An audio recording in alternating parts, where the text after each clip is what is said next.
দুপুরে রান্নার পরে বানানো হচ্ছে আমের আচার, টক ঝাল মিষ্টি আচার। খেতে কিন্তু অনেক বেশি মজা লাগে।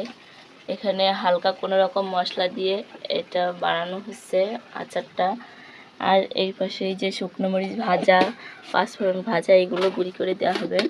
দুপুরের জন্য রান্না হয়েছে ডাল, শাক ভাজি, আর হচ্ছে ডিম ভুনা হবে, ডিম ভেজে ভুনা, আর সয়াবড়ি রান্না হবে।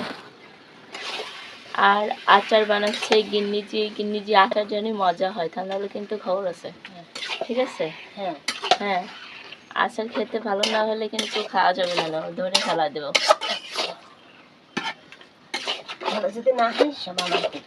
আচ্ছা, টক ঝাল মিষ্টি আচার খেতে অনেক বেশি মজা লাগে। ঘরে বানিয়ে রাখলে তো একদিনই এটুকু আচার শেষ হয়ে যাবে, তারপরে আর কি খাবো আমরা? হ্যাঁ, 10 জন মানুষের হাতে হাতে দিলে থাকবেও।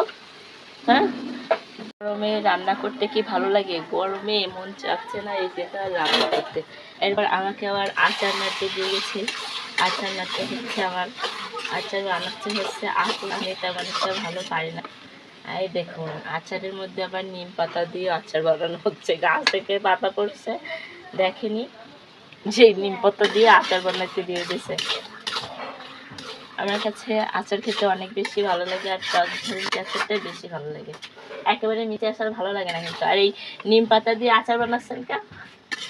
হ্যাঁ, নিম পাতার আচার খাবেন? নিম পাতার আচার তো তেতো তেতো লাগবে না। তারপরে হ্যাঁ, আচারের জন্য পাঁচফোড়ন গুঁড়া করা হচ্ছে। নতুন গিন্নি হচ্ছে, পাঁচফোড়ন গুঁড়া করতেছে। ভয়েস ছাড়া দেবো? ভয়েস ছাড়া দেবো, কত মানুষ ভয়েস ছাড়াই ঝালপুরি করো না, ঝালপুরি কথা না।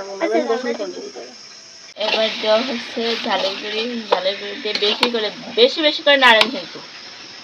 আমাকে একটু টেস্ট করার জন্য দিছে, খোসা দিছে, তাও চামড়া দেখিনি। আর একটু হবে মনে হচ্ছে।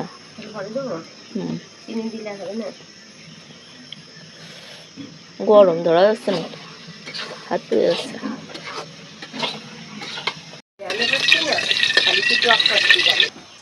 হায় হায় হায়, এই কি করেছে, আচারে এত চিনি দিচ্ছে।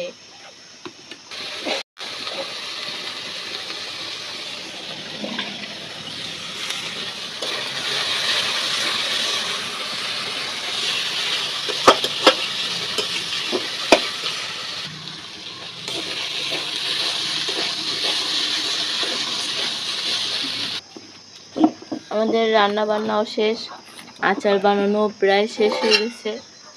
এই যে আর একটু রস টানলেই আচারটা হয়ে যাবে। ভিডিওটা এই পর্যন্তই শেষ করছি। আল্লাহ হাফেজ।